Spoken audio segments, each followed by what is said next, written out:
तो क्या गई गौ माता से कम है कहीं? अभी तो कम। पहली रोटी गाय को दे दो। 16 श्राद्ध में, श्राद्ध पक्ष में जो लोग गया जी नहीं जा सकते, ब्रह्म कपाली करने नहीं जा सकते, किसी जलाशय पर जाकर तर्पण तिलांजलि नहीं कर सकते, तो गरुड़ पुराण कहती है 16 श्राद्ध में 16 दिन तक गया फाल्गुन नदी का पूरा पुण्य, गया सुर का मुख का हस्त कमल का पूरा पुण्य गाय माता के मुख में आकर विराजमान हो जाता है। 16 श्राद्ध में गाय को एक रोटी अगर दी जाती है तो गया जी में पिंड दान करने का पूरा पुण्य फल जीव को प्राप्त हो जाता है। जीव को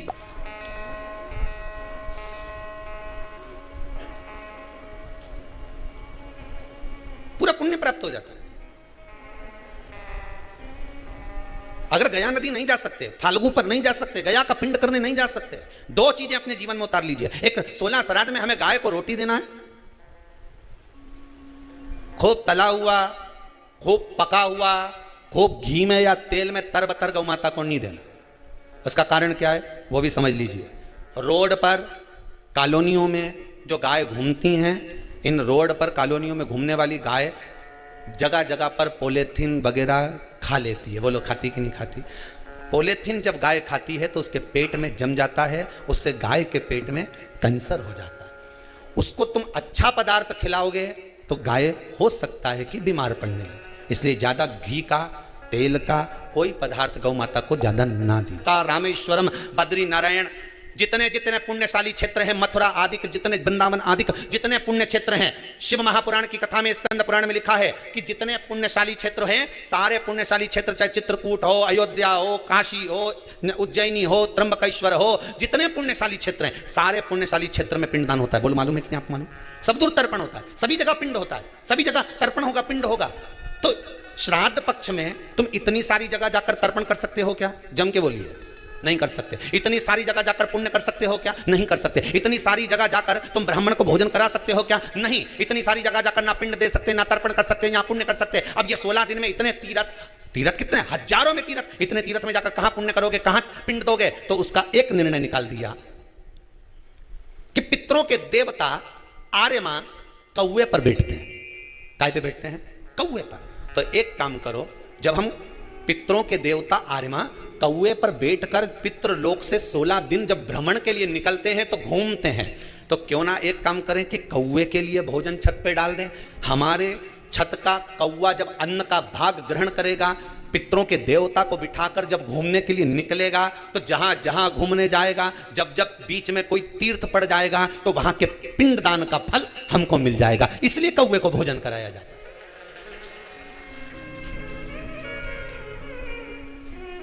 कौवे को भोजन कराने का कारण ही यही है।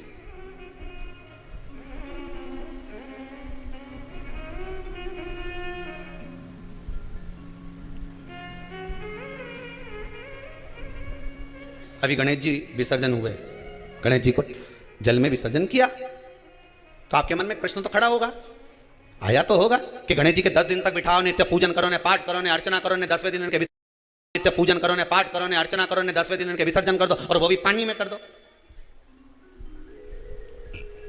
पानी में विसर्जन करो। तो ये कहां लिखा कि जल में विसर्जन करो? श्रीमद् भागवत पुराण की रचना जब वेद व्यास जी महाराज करने के लिए बैठे, वेद व्यास जी ने सुखदेव जी से कहा कि मैं मंत्र बोलूंगा, मैं श्लोक बोलूंगा, इसको लिखेगा कौन? तो सुखदेव जी ने बोला गणेश जी से विनती करो।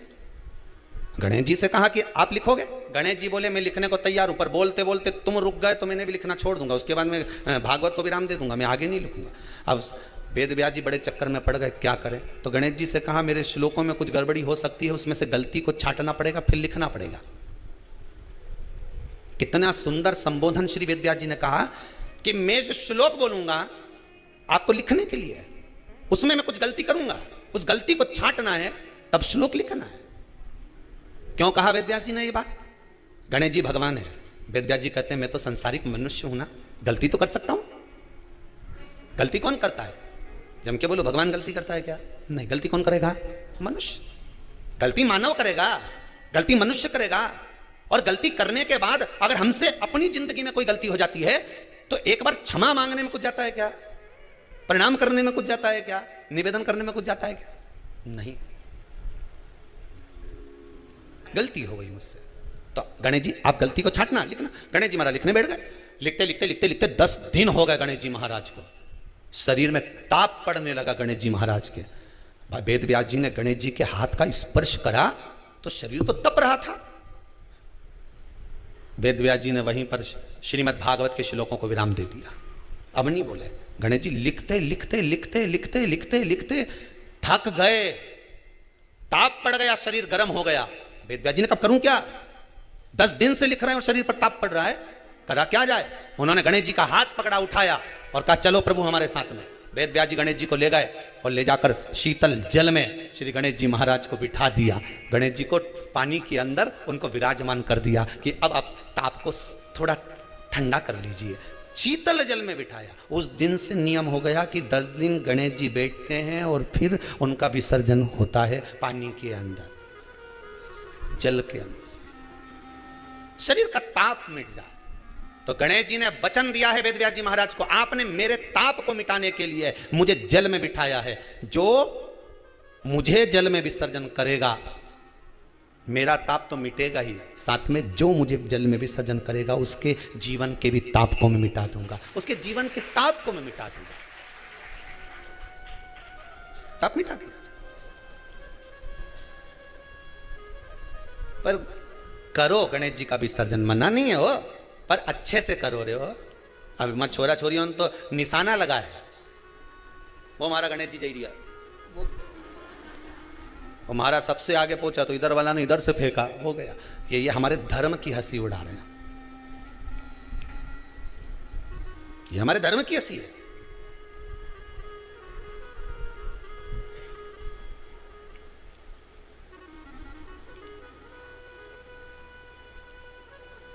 धर्म को बचाने का प्रयास एक हिंदू ही कर सकता है। आप के लिए उंगलियों को बंद कर फेसबुक यूट्यूब पर ले जाकर छोड़ देते हो। कथा आ रही है, शिव महापुराण की कथा चल रही है, मुझे कानों में हेडफोन लगाकर सुनना है, मैं चित्तवृत्ति लगाऊंगा कथा में। मेरे पूर्वजों का उद्धार करना है। मैंने पिंड भले नहीं करा, मैंने ब्राह्मण भोज भले ना कराया हो, मैंने गौ माता को अगर एक रोटी भी नहीं दी तो कोई बात नहीं, पर शिव महापुराण की कथा अगर 16 श्राद्ध में मैं श्रवण कर लेता हूं तो ये मेरा विश्वास कहता है कि मेरे पूर्वज तर जाएंगे। मुझे विश्वास है कि मेरे पूर्वज मुझ पर आशीर्वाद प्रदान करेंगे, क्योंकि किसकी कथा चल रही है? पितरों की। और पितरों की घर की बेटी माता पार्वती जी की माता मैनावती है। मैनावती कि पुत्री माता पार्वती है, पार्वती जी के पुत्र श्री कार्तिकेय, गणेश, और ये सब हैं। ये संबंध हम जोड़ने के लिए निकले हैं, संबंध। और जब संबंध जोड़ने के लिए निकले हमें कुछ संबंध। भोलेनाथ मेरा है, डमरू वाला मेरा है,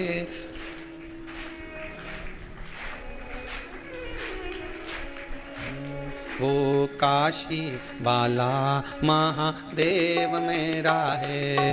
भोलेनाथ मेरा है, डमरू वाला मेरा है, वो काशी में रहने नाथ मेरा है। भाव से कहिए, भोलानाथ मेरा है, महादेव मेरा है, काशी रहने वाला भोलेनाथ मेरा है। भोलानाथ मेरा है।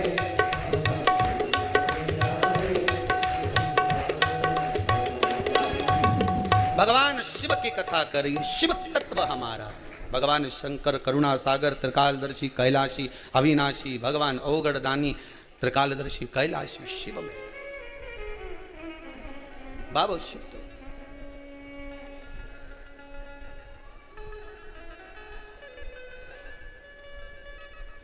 और जब ओगड़दानी शिव मेरे त्रिकालदर्शी कैलाशी शंकर को जिसने रिझा लिया, पितर रिझ गए।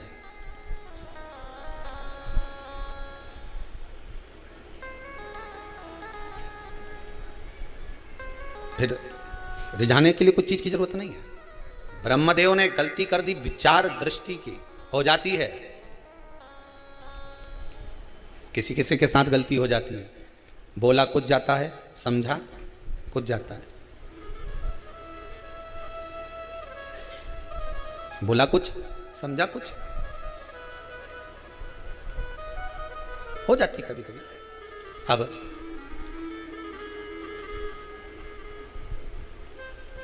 ब्रह्मा जी के उस स्वरूप को जो बनाया था किन्नर, आधा आधा, भगवान विष्णु हंस दिए।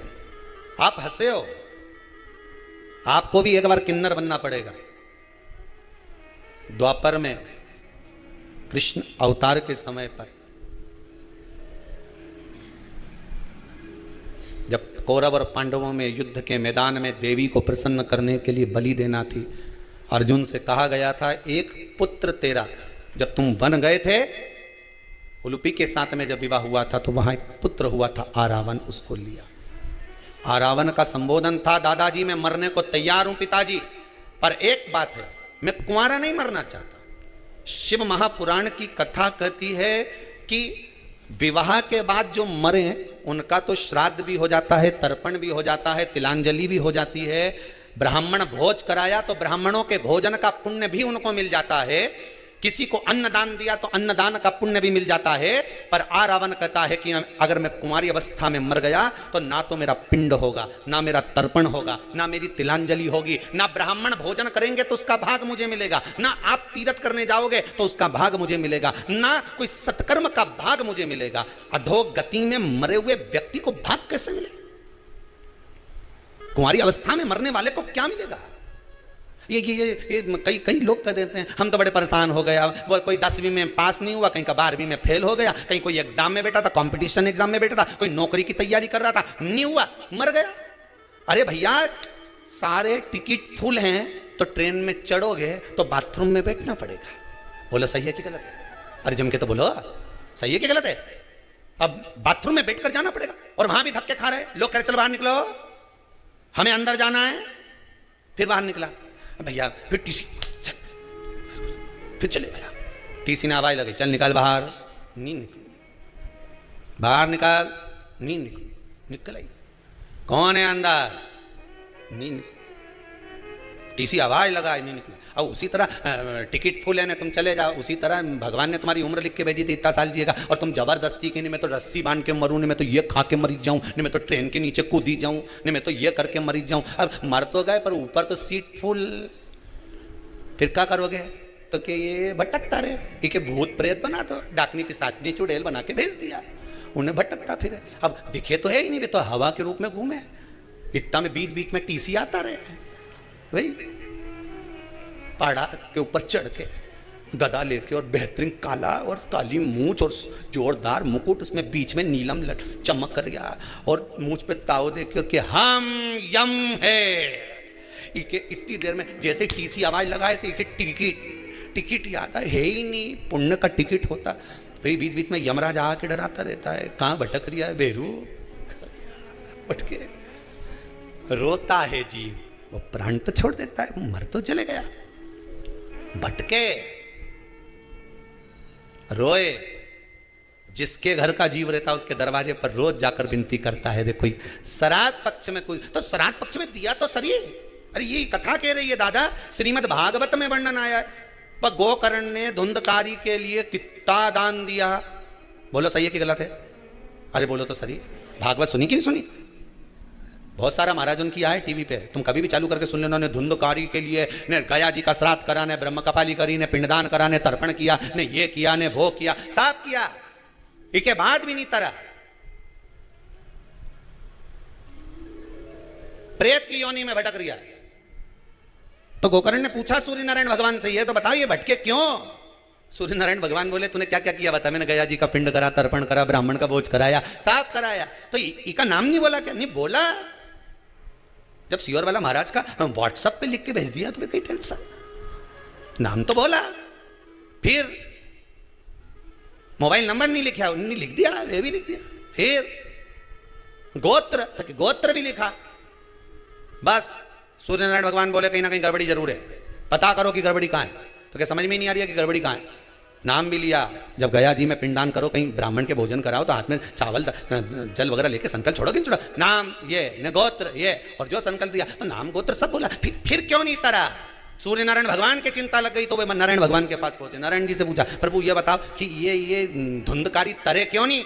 इसका गया जी का श्राद्ध हो गया, इसकी ब्रह्म कपाली हो गई, ब्राह्मण का भोज हो गया, सब कुछ करा, गाय का दान भी करा, पर ये तरे क्यों नहीं? तो नारायण ने कहा हमारी नहीं समझ पड़ रही कि इतना गोत्र भी बोला, नाम भी बोला, कि पिताजी का नाम भी बोला, कि माताजी का नाम भी बोला, पर तरे क्यों नहीं? तब नारायण पहुंचे भगवान शंकर जी के पास में, हर हर।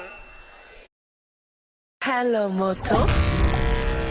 पूछा भोलेनाथ जी से, पूछा भगवान विष्णु ने, ये बताओ कि प्रभु ये धुंधकारी का नाम लिया, गोत्र लिया, गया जी का श्राद्ध करा, पिंडदान करा, ब्राह्मण भोज करा, सब कुछ करा, फिर ये तरे क्यों नहीं? शंकर भगवान ने उसी समय पर नंदी के बुलाया और नंदी के बुला के पूछा, इधर अरे नंदी, अब तू बता कि ये क्यों नहीं तरे? अब जितना निर्णय यमराज करता है उतना ही निर्णय नंदी करता है। नंदी ने कहा प्रभु एक बात क्यों, थोड़ी अंदर की बात है।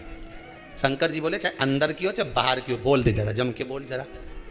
तो नंदी ने तुरंत कहा प्रभु बात इतनी सी है कि जब जब पिंडदान करा, जब जब तर्पण करा, जब जब ब्राह्मण भोजन कराया, जब जब तिलांजलि करी गई, तब धुंधकारी का नाम धुंधकारी बोला गया। ठीक है, गोत्र आत्मदेव का बोला गया, आत्मदेव का पुत्र था ना, आत्मदेव का बोला गया। फिर गलती कहाँ हो गई? नंदी बोले गलती ये हो गई कि इसकी सहेली की संतान थी और उसकी गोदी लेके आ गई थी पैसा दे के। बोलो सही है कि गलत है? गोदी लेकर आ गई थी पैसा दे के। गोत्र बोलना था सहेली का, बोला जा रहा था इधर का, इसलिए तर नहीं पाया, इसलिए नहीं तरा, मोक्ष नहीं मिला। अब जितने लोगों ने अभी व्हाट्सएप पे नाम लिखा ने गोत्र लिख के भेजा, अच्छे से भेजा ही नहीं भाई, नहीं तो बाद में क्यों, हमने तो यज्ञ में भेजा था और सीवर वाला मिश्रा जी ने 24,000 से लोग की आहुतियाँ छुड़वाई, ने 21 ब्राह्मण के बुलाया, ने खूब आहुतियाँ दिलवाई। इसके बाद भी कहीं का बोले कि अभी भी तुम्हारे यहाँ पितृदोष रह गया तो फिर समझ लेना। इसलिए निवेदन है, ये 7 दिन कथा चल रही है, बहुत सावधानी से जिन जिन ने नाम भेजा, गोत्र लिख कर भेजा, सही भेजा। तो 21 ब्राह्मण जो यज्ञ कर रहे हैं, सुबह उठकर वो लोग सबसे पहले संकल्प देते हैं गोत्र का कि आज इनकी आहुति है। तुम्हारे धन की मूलता नहीं है, उन जीवों को तारने की मूलता है।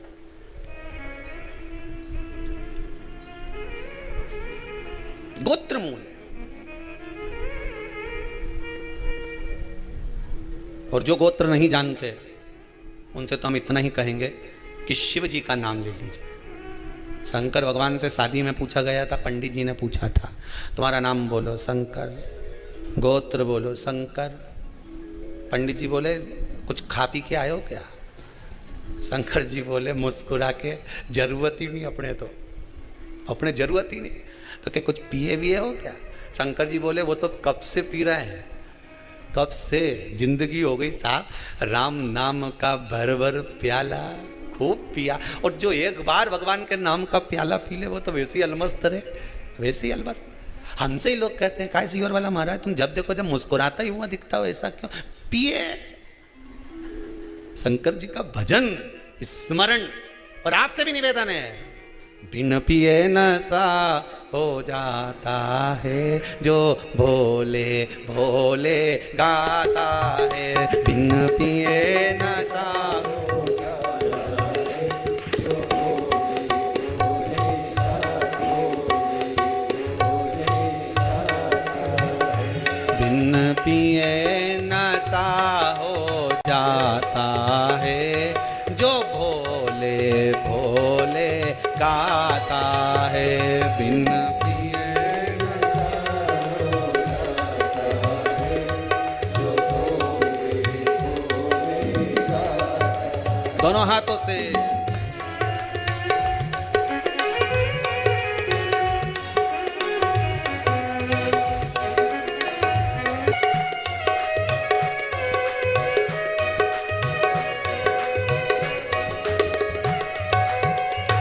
मेरे भोले के हाथों में डमरू है, मेरे भोले के हाथों में डमरू है, मेरे भोले के हाथों में डमरू है, मेरे भोले के हाथों में डमरू पे डमरू पे डमरू पे दिल लुट जाता है जो भोले भोले गाता है, डमरू पे दिल लुट जाता है जो भोले भोले गाता है, बिन पिए नशा नशा हो जाता है, जो भोले भोले गाता है। बिन पिए नशा हो जाता है, जो भोले भोले गाता है। जय हो।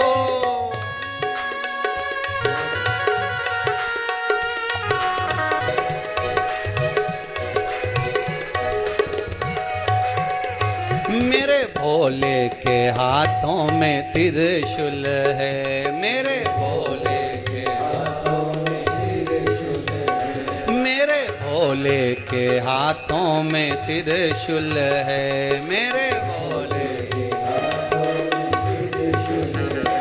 त्रिशूल पे त्रिशूल पे त्रिशूल पे दिल लुट जाता है, जो भोले भोले गाता है। त्रिशूल पे दिल लुट जाता है, जो भोले भोले गाता है।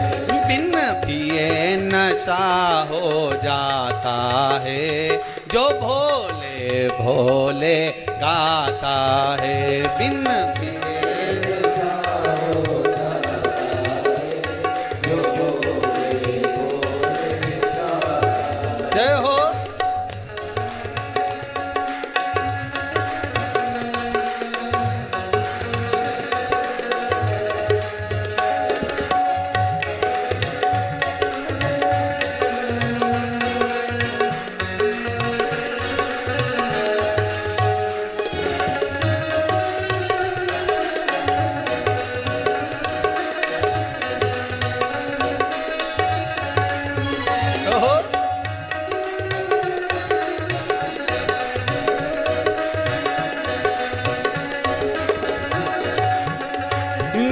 भोले के मस्तक पे गंगा है, मेरे भोले के मस्तक पे गंगा है।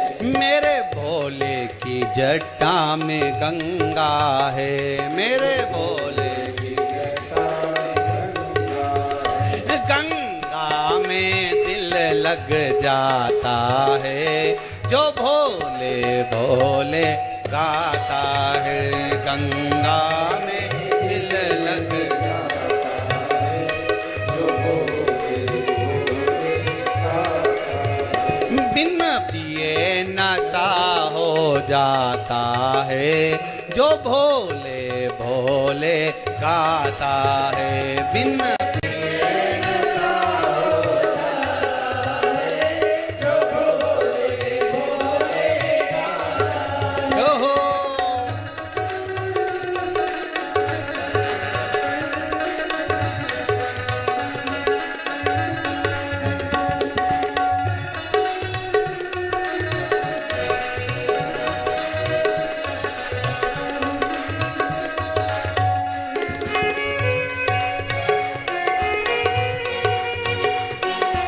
हर भोले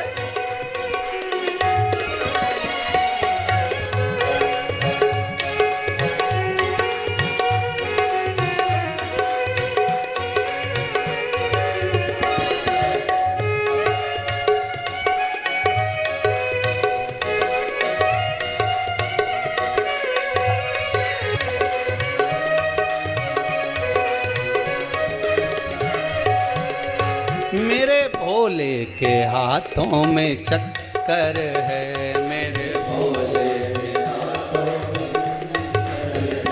मेरे भोले के गले में सर्प भी है, मेरे भोले के गले में सर्प है।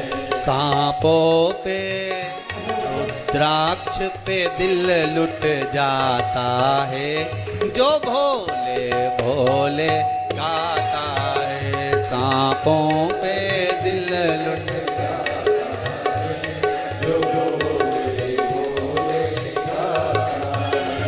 जो भोले भोले गाता है, जो भोले भोले गाता है। जो भोले भोले गाता है,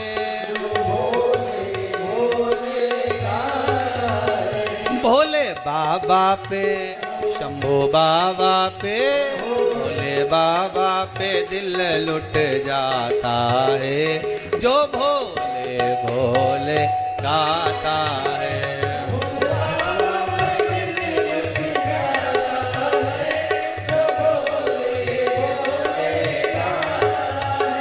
भोले बाबा पे दिल लुट जाता है, जो भोले भोले गाता है। भोले बाबा पे दिल लुट जाता है, जो भोले भोले गाता है, जो भोले भोले गाता है।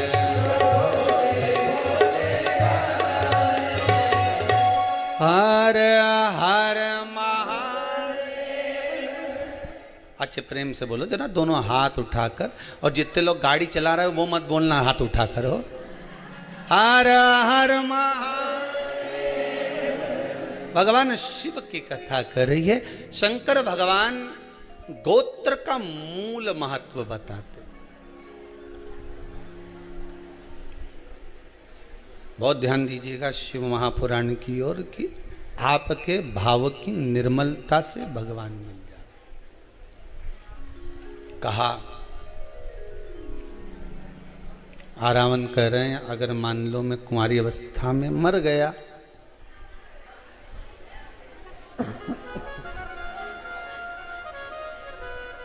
और कुंवारी अवस्था में चला गया, मान लो, शिव कथा कहती है, तो फिर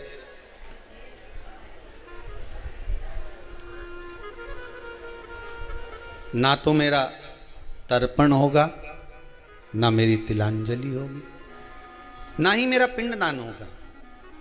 फिर मोक्ष कैसे मिलेगा? मोक्ष मिलने का भी तो कोई भाव हो। कहा और एक बात अपने भी जीवन में उतार कर रखिए। देखिए,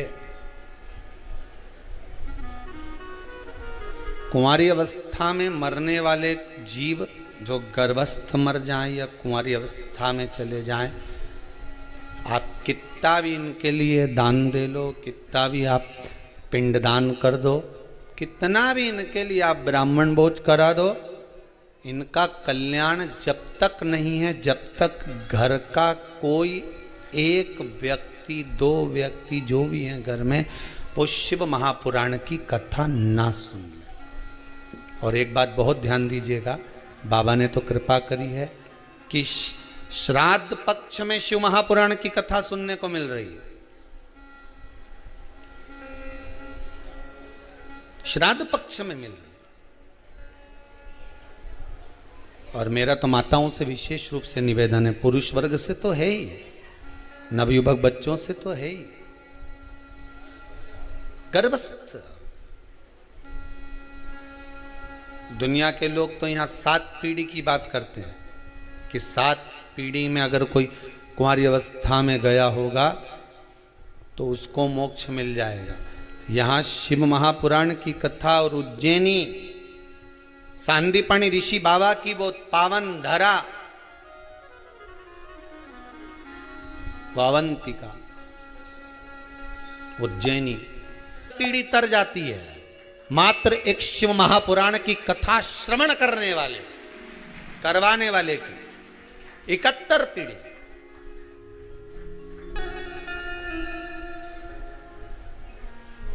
इकहत्तर पीढ़ी तक। अब 71 पीढ़ी में ना जाने कितने कुंवारी अवस्था में गए। और मान लो गया ब्रह्म कपाली या कहीं पिंडदान नहीं कर पा रहे हो, तिलांजलि तर्पण नहीं कर पा रहे हो, तो एक काम जरूर करना, जल के पात्र में 2 बूंद गंगा जल डालना और वो गंगा जल शंकर को रोज 16 दिन तक चढ़ाइए, पितृदोष समाप्त हो जाए।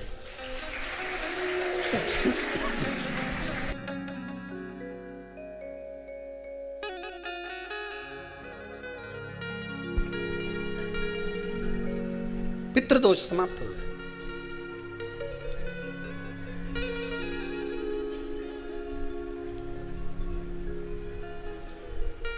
प्रतिदिन।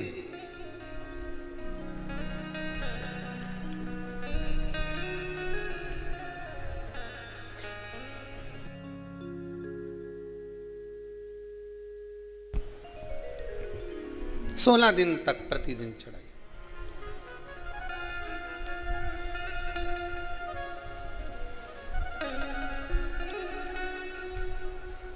शिव महापुराण की कथा कहती है,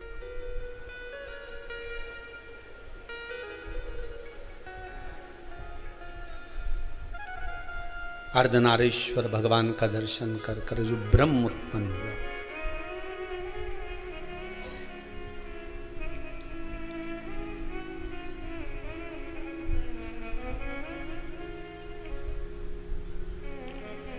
एक तारने का मौका,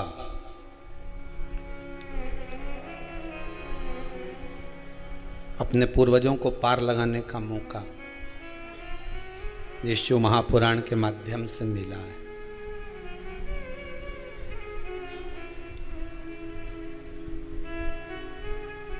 भगवान ने कृपा करी है, विश्वनाथ ने, शंभू ने।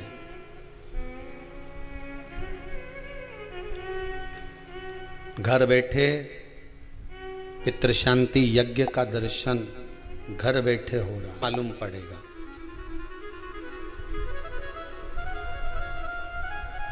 पितृ भूखे हैं, इसका तो वर्णन हमने पहले कर दिया कि रात्रि को जब आप सोने के बाद में 1-1.5 घंटे बाद अगर आपकी नींद खुल जाए, 1 घंटा 1.5 घंटा आप सो लिए, उसके बाद जो नींद खुली तो 1-1.5 घंटे तक अगर आपको नींद नहीं आ रही है, रात्रि को सोने के बाद में 1 घंटे बाद जब उठे तो आपको प्यास लग गई, भूख लगने लगी, प्यास लगने लगी कि मेरे को पानी पीना पड़ेगा, घबराहट हो रही, पानी पीना पड़ेगा। 1-1.5 घंटे सोने के बाद अचानक नींद खुले और आपको प्यास लगे, समझ लेना आपके पितृ भूखे हैं और प्यास है।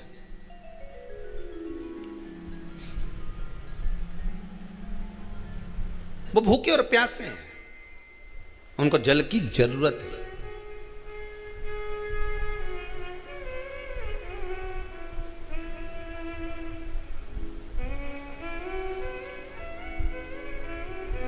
किसी भी नदी में, सरोवर में, कुंड में, बावड़ी में, तालाब में, आप तीर्थ में जाकर जब स्नान करते हैं तो स्नान करने के बाद एक काम का नियम बना लो कि अपने हाथ की अंजलि में जल लेकर अपने पूर्वजों को देना है। प्यासे रहते हैं, भाग मांगते हैं।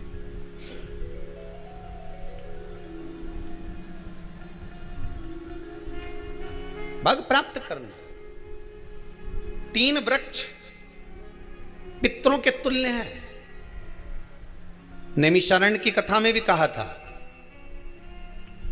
3 वृक्ष पितरों के तुल्य हैं। पहला पीपल, दूसरा बट वृक्ष, तीसरा बेलपत्र का वृक्ष। ये पितरों के तुल्य हैं। अगर आपको रात्रि में नींद नहीं आ रही है, ऐसा लगता है कि रात्रि को 1 घंटा 1.5 घंटा सोने के बाद कुछ गलत गलत विचार आने लगते हैं, नींद सुबह 3 बजे तक 4 बजे तक नहीं आती, 4 बजे के बाद फिर नींद आती है, तो एक प्रैक्टिकल जरूर कर कर देखना। एक प्रैक्टिकल करने में क्या जाता है, प्रयास करने में क्या कुछ जाता है क्या? प्रैक्टिकल कर कर देखना कि कहीं सीओर वाला महाराज झूठ तो नहीं बोल रहा है, तो प्रैक्टिकल करने में कुछ नहीं जाए। 1 लोटा पानी लो, उसमें थोड़ा सा कच्चा दूध डाल लीजिए, श्राद्ध पक्ष चल रहा है, बेलपत्री का पेड़ या पीपल का पेड़ या बट का पेड़, इन पेड़ के नीचे ले जाकर उस दूध को दोपहर में सुबह 10 बजे से लेकर 12 बजे के बीच में ले जाकर चढ़ा दीजिए। रात्रि को फिर ना आपको प्यास लगेगी ना भूख लगेगी, नींद एक बार लगी तो सुबह ही खुलेगी। प्रैक्टिकल करने में क्या जाता है? पानी डालने में तुम्हारा कुछ जाएगा? अरे बोलो तो सरी, हमें 10 रुपया का दूध जरूर उसमें, और तुम इतनी चतुर हो, इतना सारा दूध थोड़ी डालोगी, तो 2 चिल्ला डालोगे। कहाँ तुम इतना डालने वाली हो है?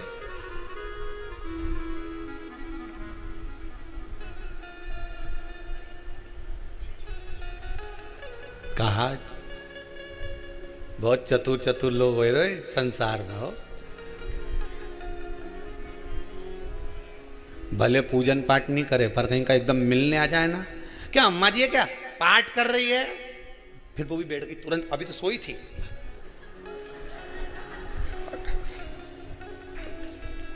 तुरंत क्यों पंडित जी हैं क्या, उनसे थोड़ा सा काम है, अभी माला जप रहे हैं, मालूम पड़े पंडित जी तो आराम से सेव फल खा रहे थे। अब प्लेट सोफा के नीचे घुसे तुरंत।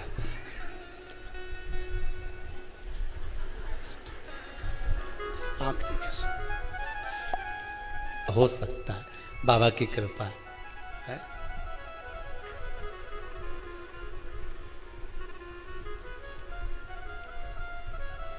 तीन वृक्ष पितरों के तुल्य हैं। पहला जम के बोलिए पीपल, दूसरा बट वृक्ष, तीसरा बेलपत्री का वृक्ष। तीनों पीपल के वृक्ष में 52,000 ब्राह्मण एक साथ निवास करते हैं, इसलिए पितृतुल्य है। बट वृक्ष ब्रह्मा जी के मस्तक से बना, इसलिए पितृतुल्य है।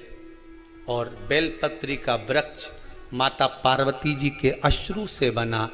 जब आंसू गिरे थे माता जगत जननी जगदम्बा पार्वती के, उस समय पर पितृलोक में हलचल उत्पन्न हो गई थी। हमारी नातिन की आंख में आंसू कैसे आ गए। मैनावती की पुत्री है,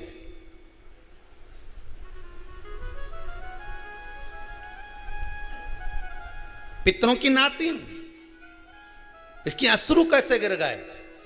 पार्वती जी ने कहा ये आंसू नहीं, मेरा पुण्य भाग प्रकट करती हूं बेलपत्री के रूप में। तो पितरों ने वर दिया था कि ये बेलपत्री का वृक्ष हमारा आशीर्वाद है, इसके नीचे अगर कोई दीप लगाता है, शिव को स्पर्श कर चढ़ाता है, उसके पितरों की शांति होगी। हम स्वयं उसको आशीर्वाद देने के लिए पधारेंगे। बेलपत्र का वृक्ष पितृतुल्य।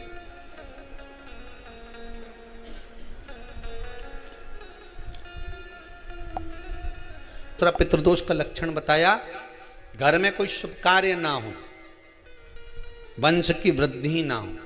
1 रुपये कमाओ, 1.25 रुपये खर्च हो रहे हैं, पैसा 10 जगह से कमाई आ रही है पर घर में टिक नहीं पा रही है, आया गया, पितृदोष है। जरा सी कटोरी पड़ी है उसके पीछे विवाद चालू हो जाए, पानी ढुल गया उसके पीछे विवाद हो जाए, या छोटी छोटी बात में घर में क्लेश मचा हुआ है, पितृदोष है। समझ लो हमारे पूर्वज हमसे खुश नहीं, प्रसन्न नहीं। कोई कहता है गुरुजी श्राद्ध बड़े बेटे को करना चाहिए कि छोटे को करना चाहिए।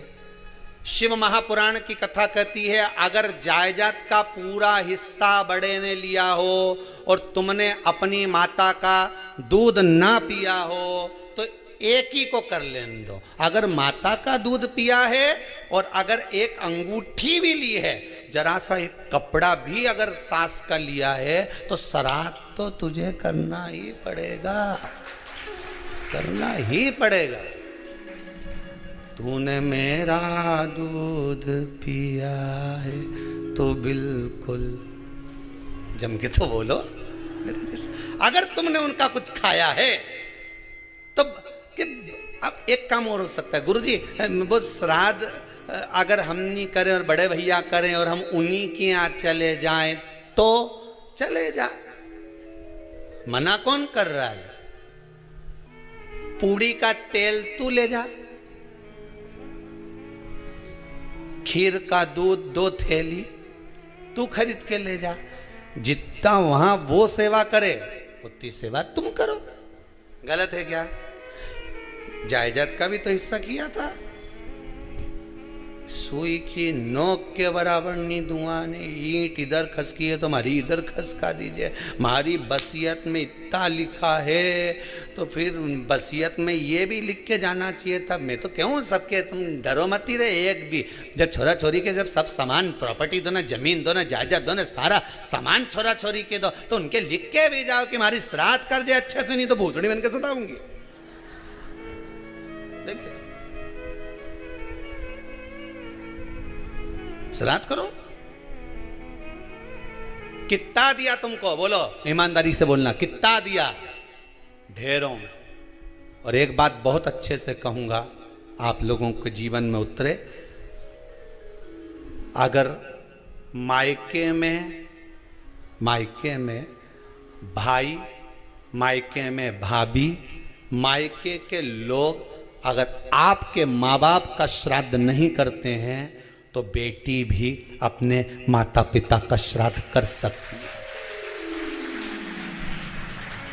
उसने भी दूध पिया है अपने माता पिता का, पर वो श्राद्ध का भोजन कौन कराएगा? बेटी का पुत्र हो, बेटी की पुत्री हो, वो कराए। और नाम वो नाना नानी का ले ले, करे। अगर वो नहीं कर रहे हैं, वो नहीं संभालते, वो नहीं जानते, तो आप करो, तो करे। दो भाग होते हैं।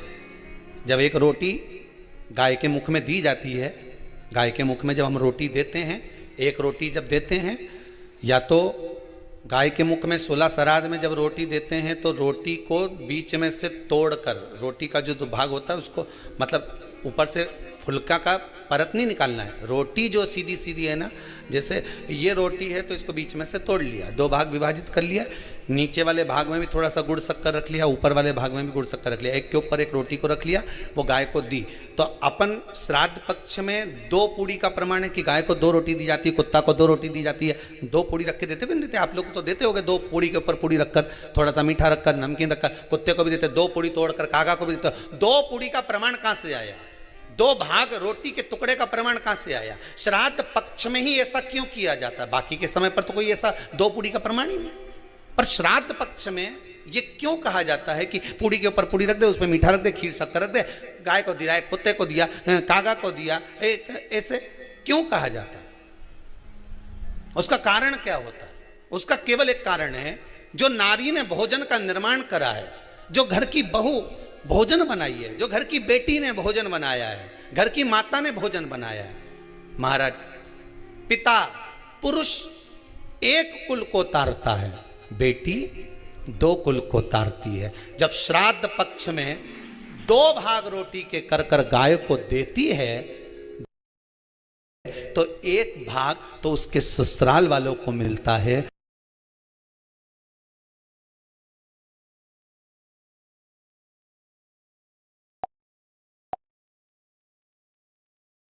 मायके को भी मिले, ससुराल को भी।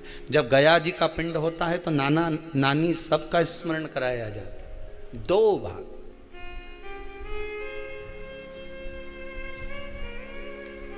पुण्यता प्राप्त।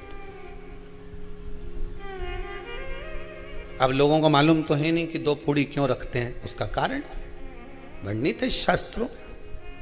दोनों पक्ष तारने के लिए, दोनों पक्ष का स्मरण कराने के लिए। महाराज, बिंदु प्रेत योनि में पड़ा, चंचुला देवी उनके मोक्ष का प्रयोजन कर रही है, प्रयास कर रही की सहेली बन गई। और पार्वती मैया ने शिव महापुराण में प्रेत योनि से मुक्त होने के लिए कहा, तुम रुका जी के यहाँ जाओ, देवऋषि नारद के पास जाओ। नारद जी ने तुमरुका जी के पास भेज दिया। क्यों? नारद जी जानते हैं मैं कथा नहीं कह सकता, मैं कथा सुन सकता हूं पर कह नहीं सकता, कहने के लिए मुझे बैठना पड़ेगा, सुनने के लिए हो सकता है कि मैं चले जाऊं, वापिस आकर बैठ जाऊं।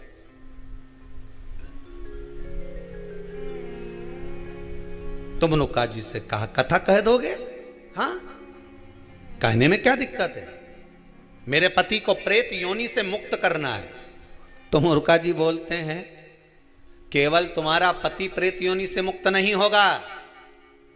तुमरुका जी ने शिव महापुराण में कहा, सुनो चंचुला देवी, केवल एक व्यक्ति शिव पुराण से नहीं तरता, इस बिंदुक जैसे ना जाने कितने प्रेत इस वायुमंडल में घूम रहे होंगे, ना जाने कितने पितर, ना जाने कितने आहूत, ना जाने कितने वासुक इस वायुमंडल में घूम रहे होंगे। तुम्हारा पति तुमको दिखा नहीं, तुम्हारा बिंदुक तुम्हें कभी नजर आया नहीं, फिर कारण क्या था? बस मन में शांति नहीं है, घर में सारा सुख है पर हृदय में शांति नहीं, समझ लो पितृदोष है। क्या करा जाए फिर? क्या करोगे महाराज? हृदय शांति, हृदय शांति। केवल एक अकेला बिंदुक शिव महापुराण की कथा सुनकर नहीं तरेगा।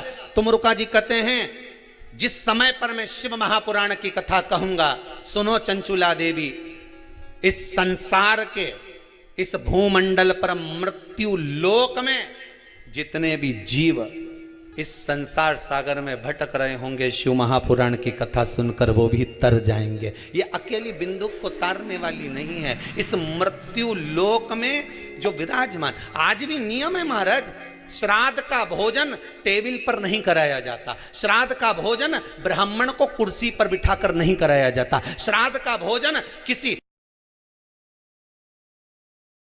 जाता। श्राद्ध का भोजन आज भी प्रमाण है कि ब्राह्मण के लिए भूमि पर आसन लगना चाहिए और जमीन पर बैठकर कराना चाहिए।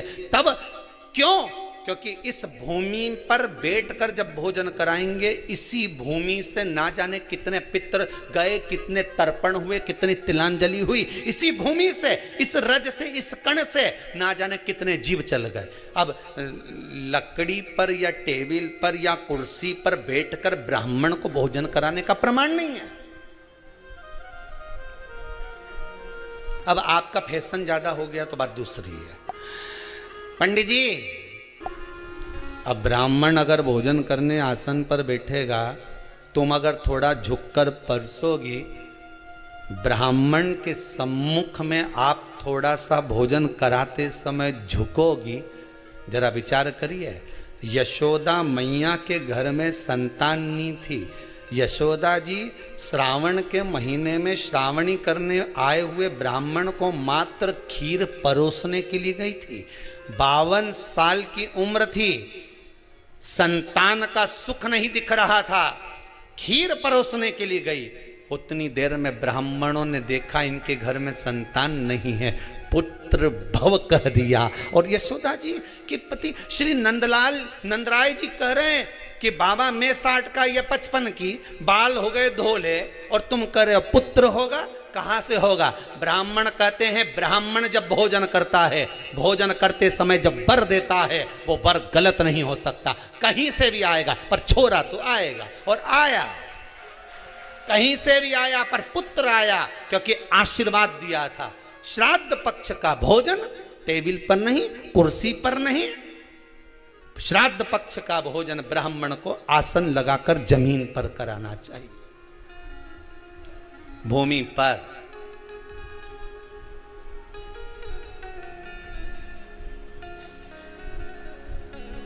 अब आजकल के ब्राह्मण भी थोड़े नीचे,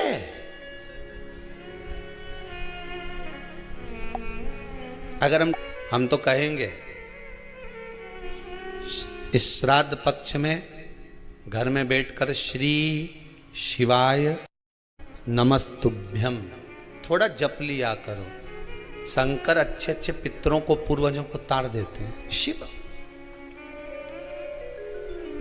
किसी भी देवताओं की कथा में सुना कि इन देवता का प्रेतों से पाला था? कभी सुना आपने कि भगवान विष्णु की शादी जब माता लक्ष्मी जी से हुई, भगवान कृष्ण का विवाह जब रुक्मणी जी से हुआ, राम जी का विवाह जब माता सीता जी से हुआ? किसी ने सुनाया हो तुमको कि उसमें भूत गए थे, प्रेत गए थे, डाकनी गई सी, पिशाचिनी गए, चुड़ैल गई? कोई गया भूत प्रेत? अरे बोलो तो सरी, नहीं गया। नहीं, केवल एक देवता ऐसे हैं जिनकी शादी में भूत भी गए, ने प्रेत भी गए, ने डाकनी, ने पितर, ने ये देव, ने वो देव, सब आ गए। शंकर भगवान ने किसी भी वीआईपी को नहीं बुलाया। तो शंकर भगवान ने कहा मेरे को होना ही नहीं वीआईपी ने। 2 घंटा तक ने पेंसिल से लाइन खींचे, उनका डब्बा। ईश्वर जी और गोरा जी दोनों। अब जो ईश्वर जी गोरा जी जो तैयार हुए महाराज,